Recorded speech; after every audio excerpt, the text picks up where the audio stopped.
Hi, everyone. Welcome. My name is Jonathan Deutsch.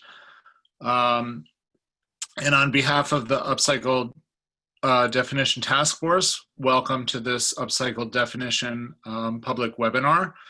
I'm a member of the task force, and my day job is professor and director of the Drexel Food Lab. I'm a professor in the Department of Food and Hospitality Management at Drexel University in Philadelphia. And I'm also president of the board of the Upcycled Food Foundation, which you'll hear a little bit more about today. We're excited today to share more about the definition for upcycled foods, why creating that definition was important to the stakeholders involved in the defining process, and what is on the horizon for this food waste solution that aims to put all foods to its best and highest use. Before we get started, a few housekeeping notes. Please note that this webinar is being recorded and will be posted on the UFA website in the coming days.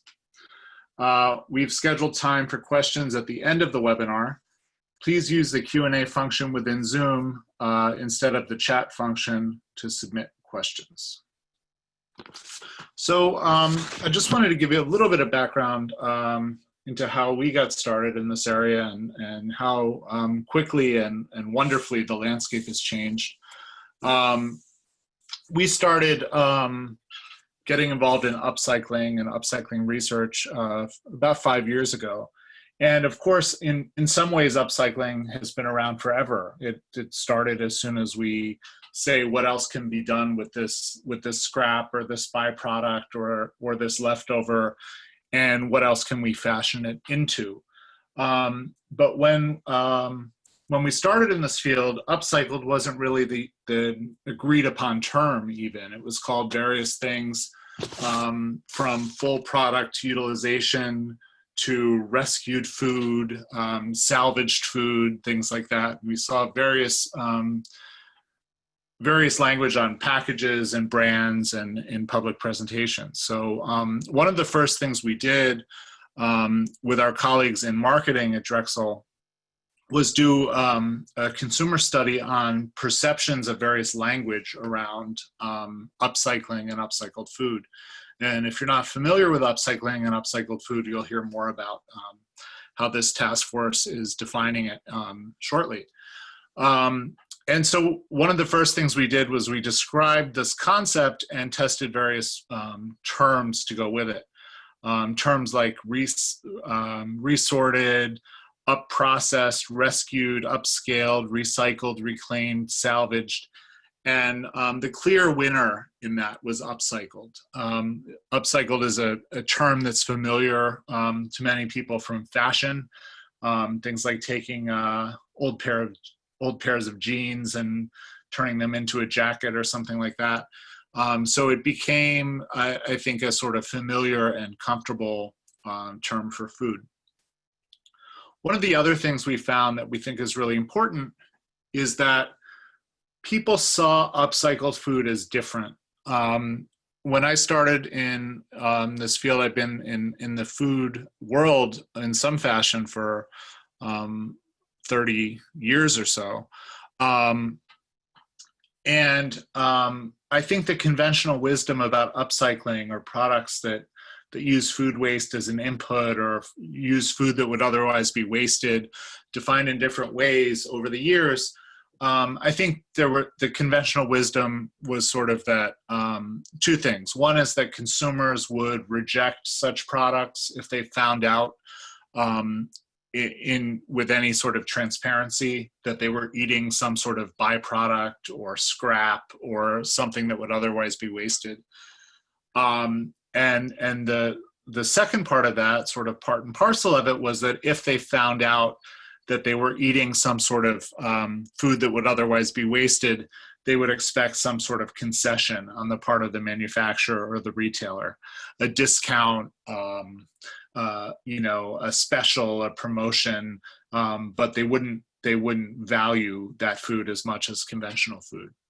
What we found was quite the contrary. What we found was that consumers see upcycled food as a very distinct and meaningful type of food product.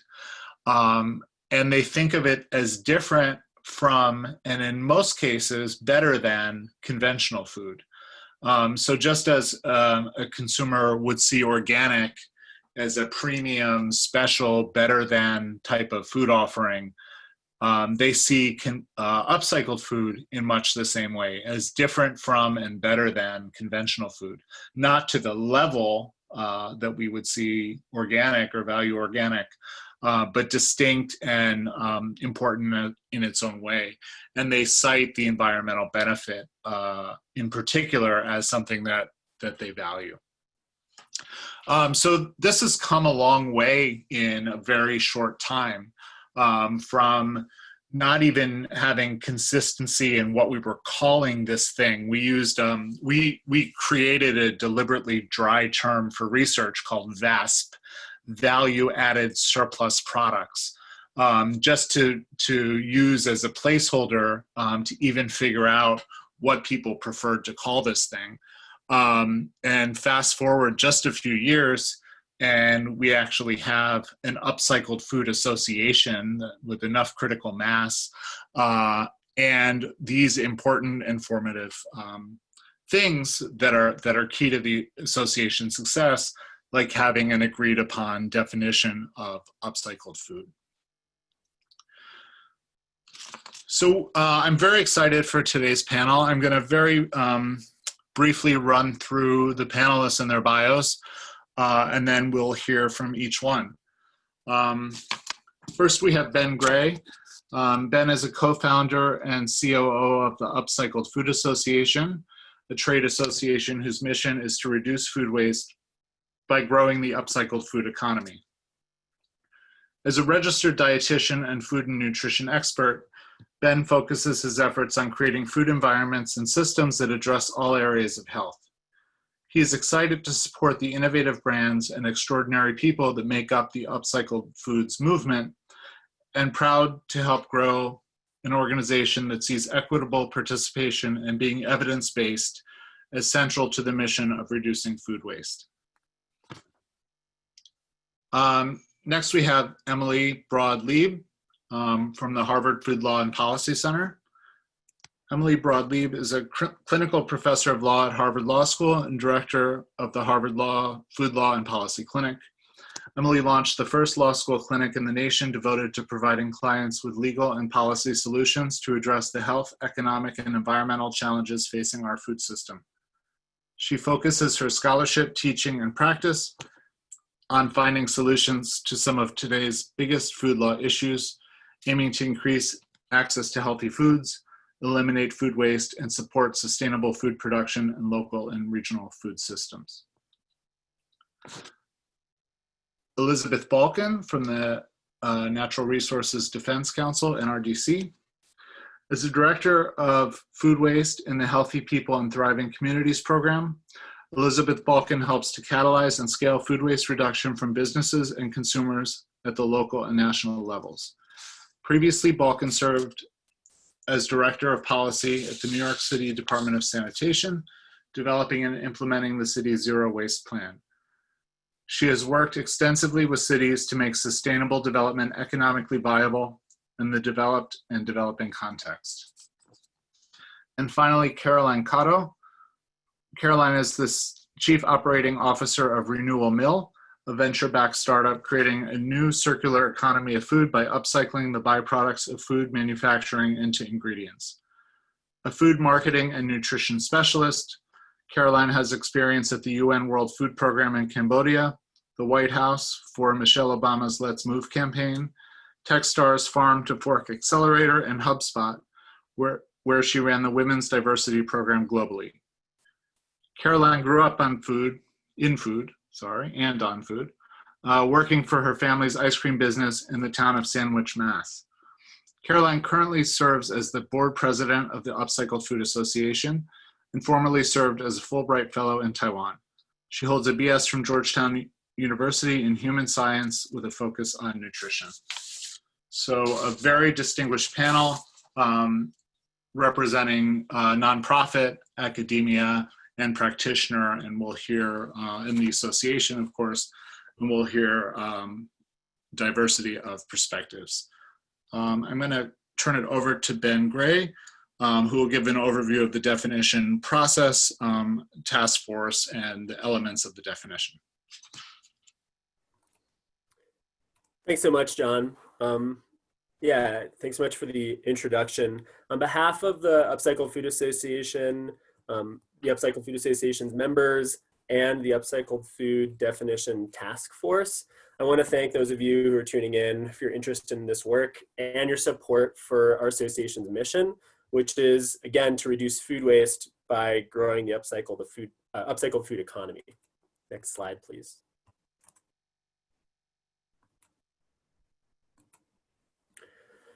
I also want to give a huge thanks to the Upcycled Food Definition Task Force. These are the incredible experts who came together, gave of their time and their knowledge to help us come up with this definition for upcycled food that we're going to be talking about today.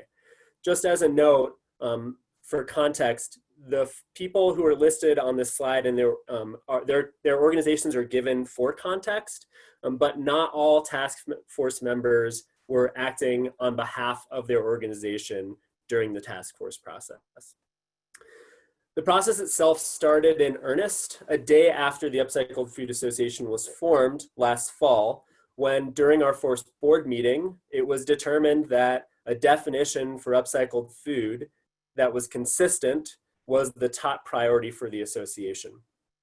So at that time, we started gathering food waste experts, sustainability experts with backgrounds in government, nonprofit, academia, and industry to sit on this upcycled foods definition task force, so that with the goal of providing clarity around the term and to give all stakeholders, including those in government, academia, nonprofit, industry, and consumers, a common understanding of what upcycled foods are moving forward.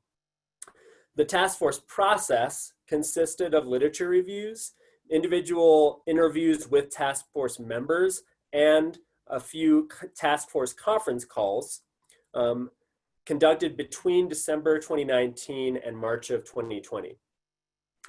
Upcycled food companies themselves, those who arguably this effort will affect the most, were represented in a couple ways. First, they were represented via independent research by Olivia Spratt, who was John's student at Drexel University. Olivia asked the point of view of upcycled food brands. From their point of view, what should the definition be? And then Olivia and John represented those views on the task force. After all of the discussions and research and individual interviews happened between December and March, starting in April, Allison Kohlberg of the Harvard Food Law and Policy Clinic, who's Emily's student, began drafting a summary paper to synthesize the research and discussions and conference calls of the task force. Again, to ensure the perspective of upcycled food companies was represented throughout the process, a group of upcycled food companies gave their perspective during the drafting and editing processes of the summary paper and the infographic that accompanied that many of you have seen. I want to give a special shout out not only to Olivia for her research work, but also to Allison Kohlberg for the incredible effort she undertook to actually draft the summary paper, which was quite a challenge getting all of the nuance and the discussion that was involved in our task force process down on paper in a clear, succinct way. She did a fantastic job, and without her, this task force would not have had the impact that hopefully it will have going forward. So final documents were approved by the task force earlier this month. Next slide, please.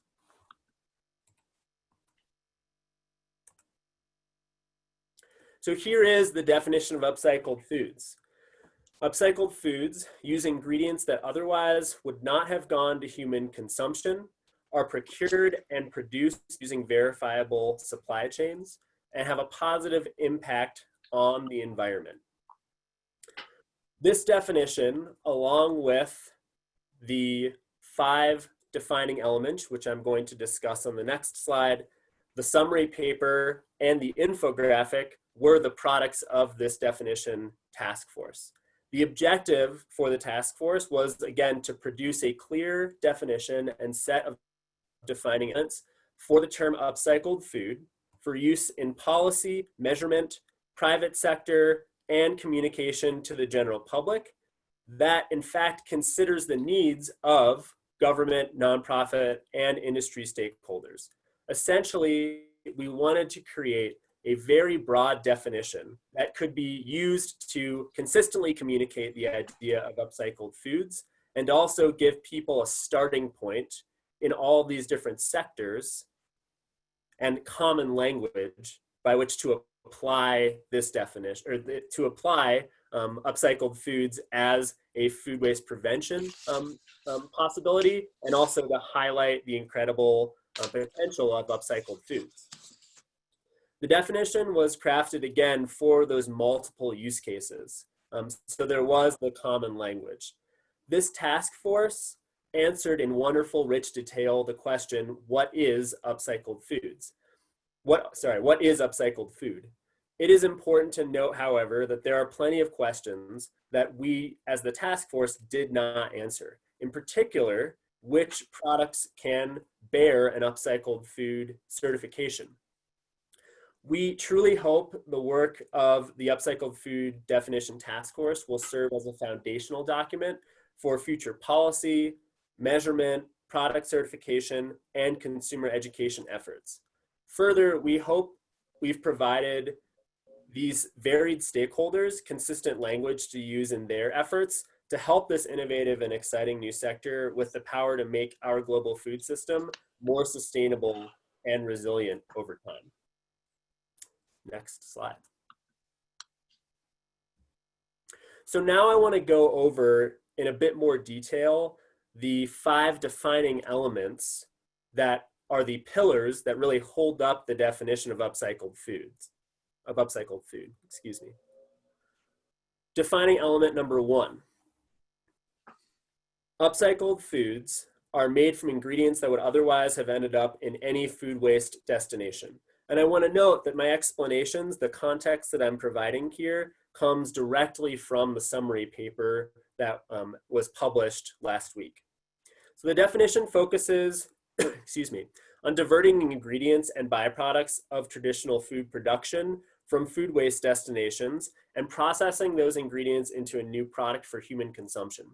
The term food waste destination specifically is taken from the Food Loss and Waste Protocol and is intended to refer to different places in the food system cycle where food that could have been put to use exits that cycle. Verifying whether inputs would have ended up in a food waste destination is central to the idea of upcycled foods. Example destinations are landfill, animal feed, compost, anaerobic digestion, and others. Number 2, upcycled foods are value-added products. This element is intended to differentiate upcycled food from purely diverted items. Diverted ingredients do not become upcycled foods until value is added to them in the sense of being processed or transformed into a new product.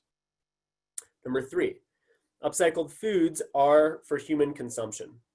This element is intended to differentiate upcycled foods from other products that contain diverted or upcycled ingredients, which could be used, for example, in animal feed or for inedible products such as cutlery made from plant fibers. For marketing and research purposes, the term upcycled food should be reserved for products fit and intended for human consumption. Number 4, upcycled foods have an auditable supply chain. If a consumer or government organization has a question about an upcycled food, the producer should be able to put forth documentation of the supply chain showing the previous flow of ingredients and steps to ensure food safety, among other important criteria. Products that call themselves upcycled without establishing supply chain transparency and auditability run the risk of eroding consumer trust in and understanding of the label, which could damage other industry members who are making good faith efforts. Finally, upcycled foods indicate which ingredients are upcycled on their labels. The ingredient labeling element is intended to mitigate consumer confusion and misunderstanding about the component or components of the food that are upcycled. Along with record keeping, transparency is a key element of a trustworthy label. So again, this definition and the defining elements were the product of much research and discussion from a variety of experts. It was my true honor and privilege to work alongside these incredible people, and I'm excited for those of you joining us today to hear their thoughts on the importance of this definition and the trajectory of the upcycled foods movement as a whole. So with that, I'll turn the mic back over to John so we can hear from those experts. Great. So now we're going to move to questions to the panel. And let's start with Emily. Can you talk a little bit about why you see this process as necessary? Sure. Thank you, John and Ben and the rest of the folks that organized this. I want to also just give a shout out to the task force. You saw earlier the slide. Obviously, I was part of the task force. It was really a privilege to be working with this group and was a lot of fun and also difficult too, trying to kind of put down on paper some definitions for a term that is for the large part being kind of rolled out in a more general use. I also want to give another shout out to Allison Kohlberg, who I think is joining us as a participant, and as you heard from Ben, really was a driving force behind getting the words on paper. So my work, as you heard, is that I direct the Food Law and Policy Clinic at Harvard Law School, and the work that I do every day is trying to help better explain and understand the laws around all aspects of the food system, and then work on policy change to try to strengthen those laws to make food healthier, more sustainable, better for the environment in the long term, and to reduce food that's wasted. And the work that we do is alongside students who are learning to be professionals in this space by learning the laws and getting to practice. And the work that Allison did this semester was just such a great example of the value that we can bring. And I think that there was a lot of benefit on both sides of that. So I'm grateful for that. So for me, being involved in this, I was really interested because of our longstanding work in policies around reducing food waste. And I think what we've seen in our work in this space for years has been that often food gets wasted either because there's a lack of understanding about laws or legal barriers to certain kinds of recovery or reuse of food just because it's new and different. And often the most innovative things are the things that have the most barriers. And then on top of that, there are incentives really aligned around pursuing the most effective solutions. So I see this growth in the upcycled field and in biz brands going after finding ways to upcycle ingredients and byproducts as being really promising, really innovative. And I think the moment was right to kind of come together around a common definition to be able to build from there for policies to better understand and incentivize use of upcycled ingredients, and I'll talk about that a little bit later. But also I think from a legal perspective, that when you start thinking about putting labels on products, it's really helpful for businesses to feel more comfortable using this label if they're able to look at a definition. So obviously this definition was created by a task force. It does not itself have any force of law, but it does help businesses to feel more confident that if they're following these steps that were agreed upon, and that they can show, as Ben explained in some of those elements, that the supply chain is auditable. They can show some evidence that they're following these these elements to try to make sure that the food that's being labeled as upcycled actually indeed is upcycled. I think that would be really persuasive for them to use, ensuring that customers and consumers are not confused. And also, if there were any issues that, with someone bringing a claim that something was misleading, being able to go back and say, here's how we can prove that we were using this reasonably and in good faith because we were following these elements to show that the food that we were using was upcycled. So those are some of the things I was really interested in. It was also a great opportunity for us to look at other types of labels that have, you heard a little bit about organic as one example. We looked at fair trade, which is another type of certification program for foods that really talks about the pay that farmers and producers get. We looked at GRAS, which is a self-certification that companies can use for new ingredients. So we looked across a lot of these different labels and were able to learn a lot about what would make something successful. So I just really view this as a great moment for this field, a great opportunity to align producers and brands and consumers and policymakers around common core elements, but then also to build from here. Great. Thanks, Emily. I appreciate that. Elizabeth, can you talk a little bit about what drew you to helping with this process and joining the task force? Yeah, absolutely. And thank you for having me today. And thanks to Ben and everyone for this great initiative. I think it's a tremendously important development in this space and step in the right direction. I think I'm coming at this from NRDC. We have been working for about 4 years, specifically doing consumer education around food waste with our Save the Food campaign. And so we've had a lot of findings along the way and a lot of the realities and the complexities of what drives consumer behavior have come to light. And I think, as many people on this call know, misleading information on date labels is a key culprit for a lot of unintentionally wasted food. And that's, a driving force behind the initiative to address date labels. But turning that on its head, how can we sort of exploit the reality that consumers do put a lot of confidence and a lot of trust in what they're reading on the package, and that does motivate their behavior? How can we turn that around and make that a motivator of something positive? And so that, to me, I think was the central hook for this initiative, is that knowing that people do trust labels and they do, they take away from what's on a food packaging the key information, and that changes their habits, both in what they buy and how they use the product.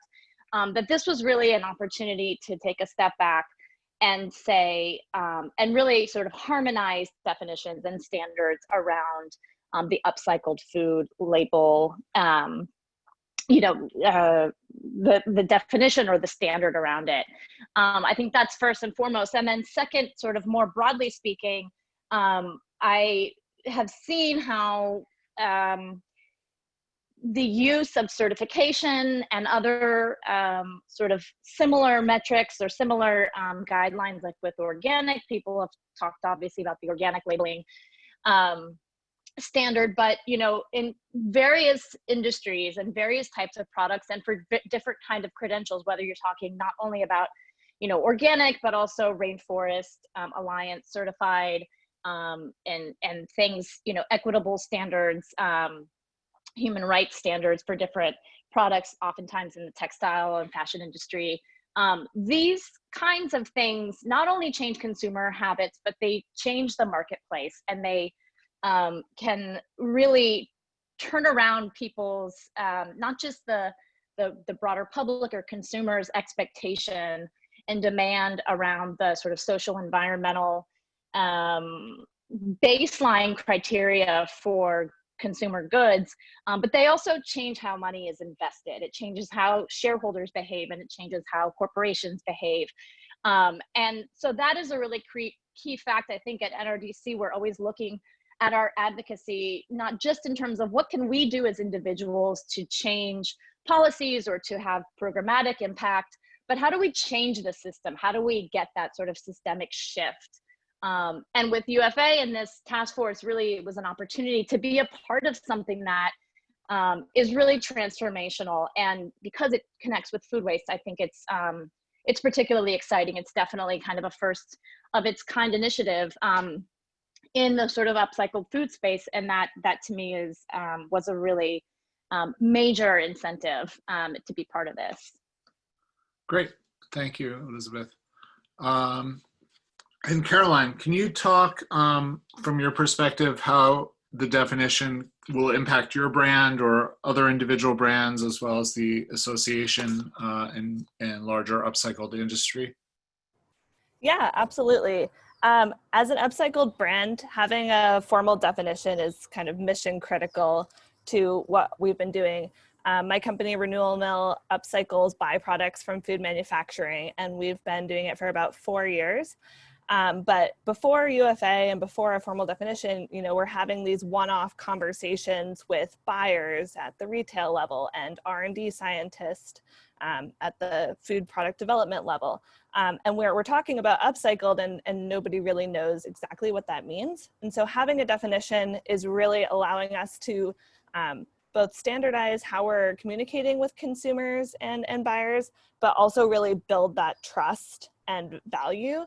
As Elizabeth was saying, I think we're really interested in the next step as well regarding certification. We want consumers to understand in one look what it means to purchase an upcycled product, that it's good for the environment, and that it is as trusted and valuable as something like organic or non-GMO project.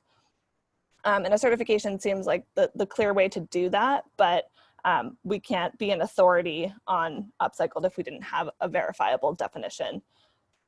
Before UFA, we had been using some of Jonathan's research in sales decks and panels and talking to people and saying, this is the term that resonates with consumers, but without having a standardized actual definition for that term, it's a little bit hard to make sure that that has teeth.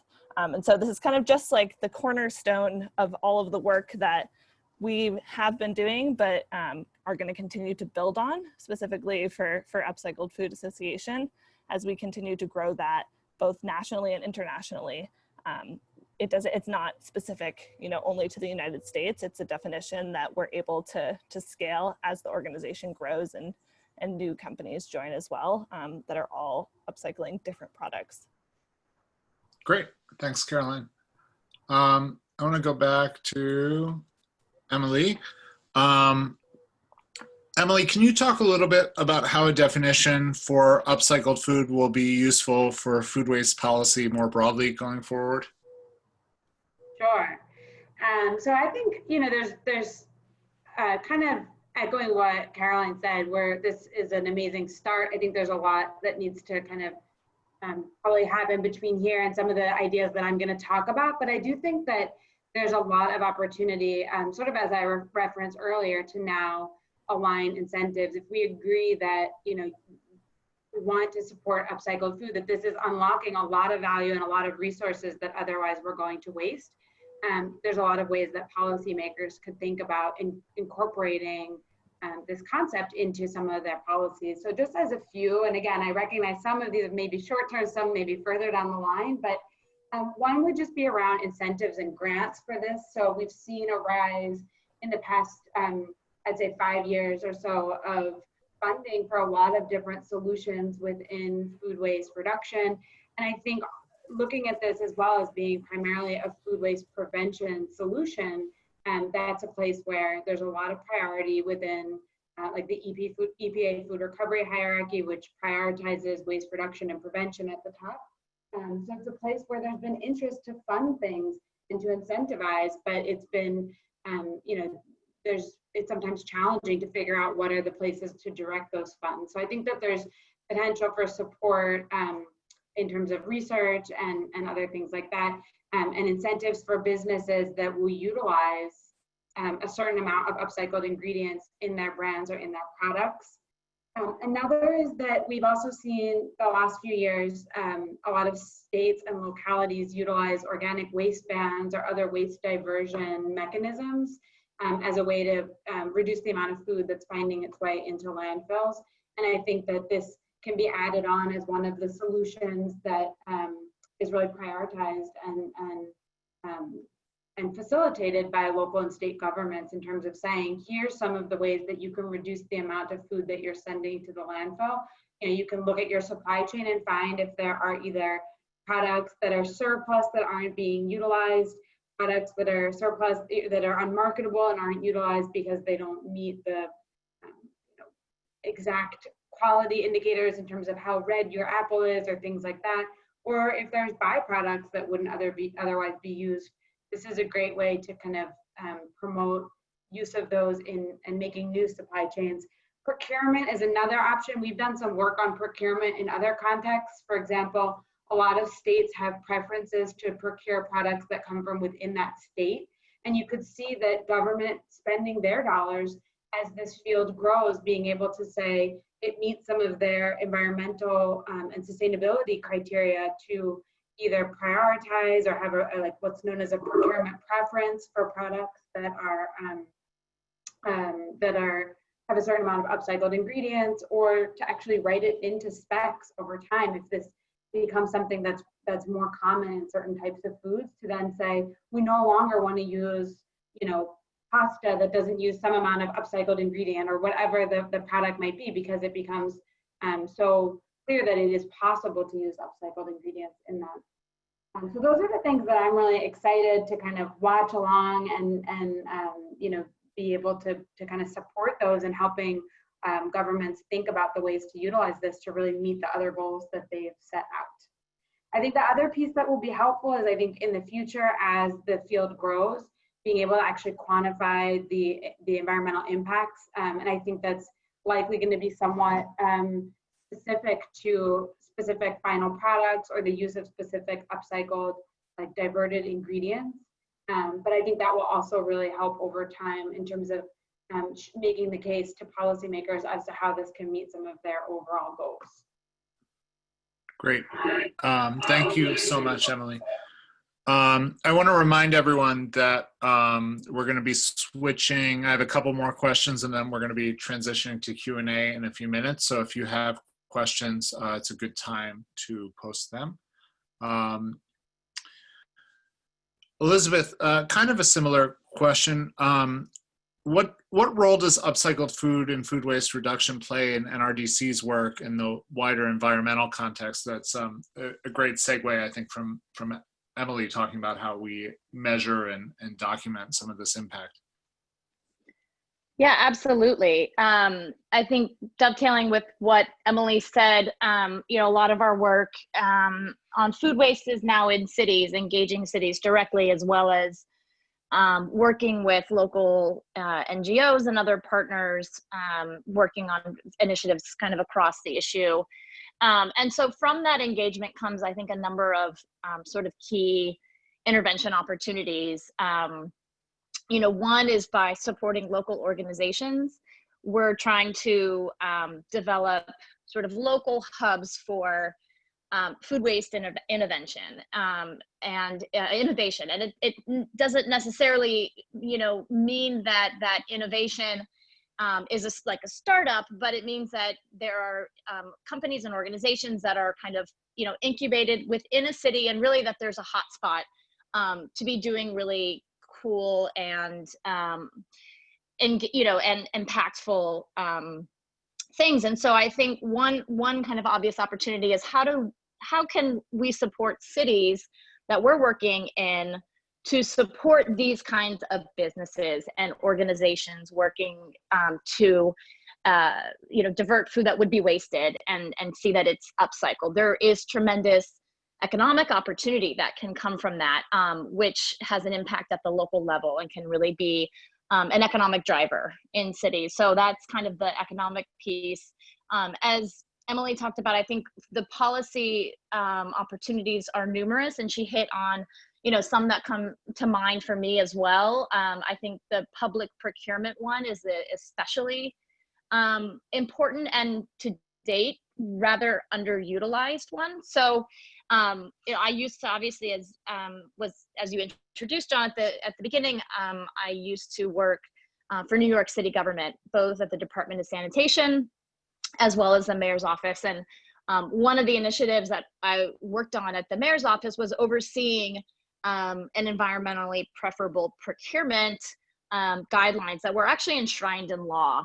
And these guidelines really enable the city of New York to enact all kinds of standards, environmental standards, when buying everything from school lunch food, but also any kind of vehicles, any kind of supplies that are used in the cities, in the procurement of supplies and goods that the city uses. And so obviously the city of New York is an outlier in that its budget for procurement is huge, probably bigger than some small countries' GDPs. But nevertheless, I think the takeaway for me is that cities do have purchasing power.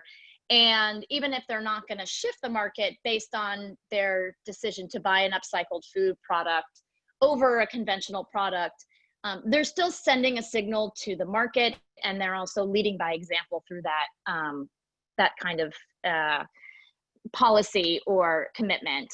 And that is really, I think, the first thing that we encourage when we work in cities is this sort of leadership by example. And oftentimes I think there can be a budget savings there, right? If you're looking at, and I'll give an example, a concrete example that we've seen, not with upcycled food per se, but with organics. When you have like a farm that's transitioning to an organic farm, there's a period of time where they are not organic certified, but have very good produce and can offer it at a premium price, a price lower than organic produce, because they're still converting. And that in California, in many school districts, they've been able to buy that and make more organic or nearly organic food available to children. So, there is not only the opportunity with something like this to increase the market access for upcycled foods, but I think more importantly, for that increased market access to also dovetail with local initiatives around nutrition and around local food access and around equitable distribution. And, it's not to say that that is part of this definition, but I think what I've seen and what we often see is that, the companies that are coming to this, to UFA and to be part of this kind of initiative are the same kind of companies that are B Corps and that are, promoting healthy, nutritious food and other sort of social and equity initiatives that sort of are in line with some of the most, the cities that are taking the most aggressive steps around these policy commitments. So I think, what we hope to see with our work in cities is kind of alignment around these kinds of innovations from both the economic perspective as well as the sort of other social and health and kind of broader market opportunity, market access opportunities as well. Okay, perfect. Thank you for that. Caroline, you have the last question, and I think that will segue nicely into the first question of our Q&A that's already come in.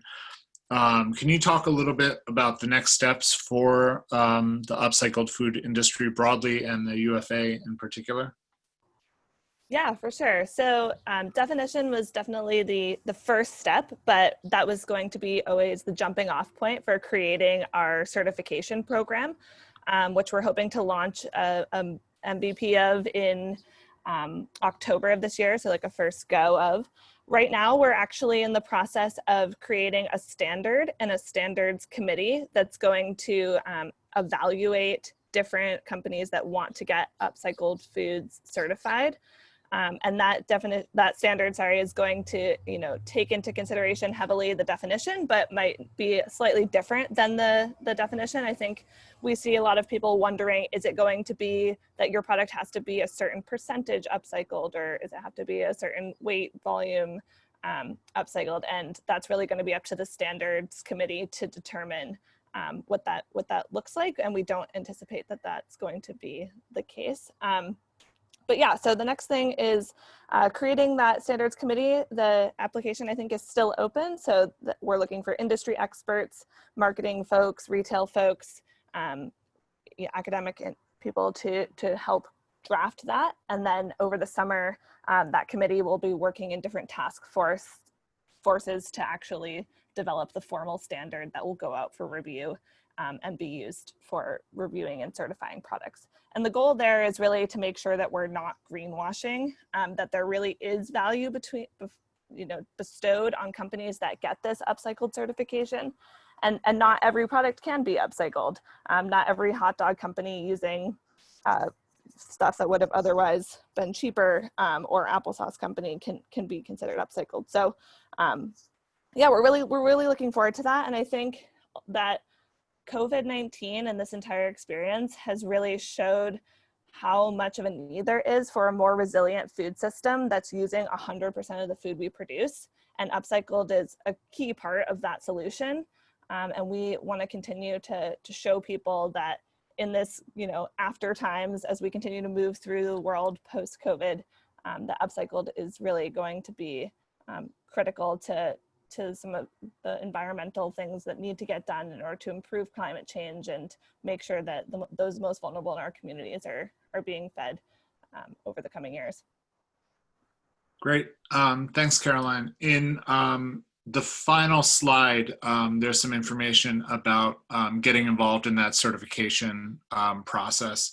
And so we can kind of circle back to that at the end. Some other questions have come in, so I'm going to just kind of bounce around with what I see coming in on the Q&A. A reminder, just to keep things kind of streamlined, put your questions in the Q&A. Feel free to use the chat for other things, but I don't want to lose them. And so if they're in the Q&A, they don't disappear as they would in the chat. And also, we probably won't get to everyone, but we can share information and we can continue the conversation following this time. First one I think I'm going to send to Emily. And the question is, in terms of reducing environmental impact as a result of upcycling, is there any concern that some products may claim this benefit without being validated by a quantitative sustainability assessment method like LCA? Yeah, this is a good question. I sort of, in some ways follows on one of the points I made a little bit earlier, which is really about that. I think there's clearly a lot of benefit to be gained from upcycling, both as we start looking at food as a resource more generally and saying, what are the things that we can do with this food rather than waste it? So I think we're pretty confident, and this was something that the task force talked about a lot, that there is going to be some benefit to using that. And the more we think about it, the more we'll find new uses and the more we'll kind of make the whole system more sustainable. There is certainly going to be, I think, a lot of question as to specific claims that individual products and brands can make that really we'll look at, what percent, and kind of to Caroline's point, what percent or what amount of upcycled ingredient are they using? And then what is really the environmental claims they can make with respect to that. And we didn't really touch on that in the work of this task force thus far and in making this definition, because I think it is going to be individualized. That said, I do think, that there's, because the definition and even with the next step of certification is not going to be kind of government created, I think that the main things are making sure that it's not misleading. And so I think there's a lot of work to be done to make sure that any certification is really meeting consumer expectations in terms of the amount of product that's in there or what the ingredients are that are upcycled. But I'm not, I do think that, with laying some more ground rules for that and who can use the term, that will really help. And then it's really going to be in some ways on individual companies to show in some way to their own consumers how they're validating the environmental impact that they're claiming. Great. Thanks, Emily. I want to go to Annie's question, and I think Elizabeth, this would be in your wheelhouse. And the question is, in your research, did you find standout examples of food waste reduction policies or strategies that have been implemented at the farm level and other areas in the supply chain in the US or beyond? Yeah, I mean, I think our work, we have done obviously some farm level work. It's not the core focus of our work, but I think, and I really like the point that was just made about, you know, at least for me, a lot of my thoughts on, you know, what's happening at the farm level have been informed by the last several months. And I think the point made earlier about, you know, resiliency to COVID or, you know, pandemic shocks and other shocks to the system, and the need for more resiliency and the need for our food systems to be more nimble and to make better use of all the food is a point that I want to underscore here. You know, who knows if there's going to be another pandemic or if it's going to be the same that we've experienced this time around. I think that experts and the scientists tend to say yes. I think where I'm looking at this is, you know, less from a public health perspective and more from a, or, you know, less consideration of just the sort of pandemic specific shocks and more of like all the shocks that our food system and food supply chains are that are threatening our food supply. And those include climate change. And so I think as NRDC being a really an organization with a real core focus on climate change, the takeaways for me have been, again, going back to some of those numbers that really were the foundation for a lot of NRDC's work on food waste, which is, you know, when you're wasting food, you're wasting all the energy, all the water, all the land, all the labor, all the resources that go into that food. We grow enough food to feed everyone.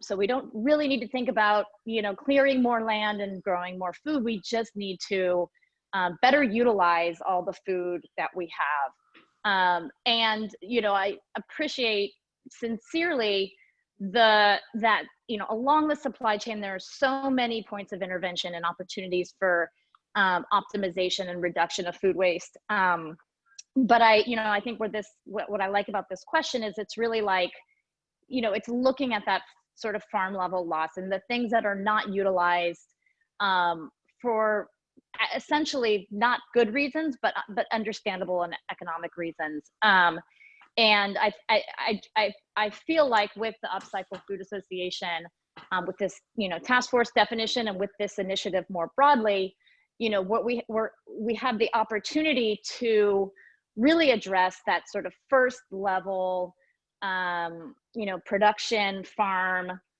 source of waste. It's not the largest source of waste in terms of where and how and why food waste is generated all along the supply chain.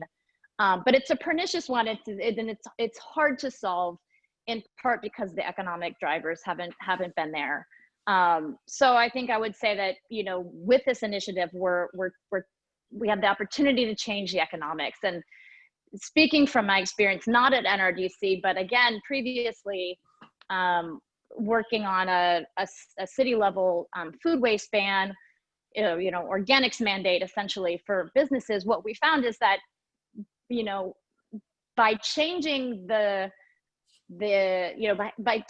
by government staging an intervention, there's an opportunity to change the economics, right? And so where organics collection and processing was the more expensive option before there was a legislative obligation, once businesses had to comply with a new, you know, diversion and reduction mandate, that quickly became more economical, and businesses had the opportunity to or could be in compliance and also save money. And I think with this, you know, if you're able to give farmers and other food production sites an additional source of revenue, that changes the economics completely. And that can be something that can not only help farmers, but it helps consumers. It can also assist with expansion of food rescue, which is also dramatically underfunded.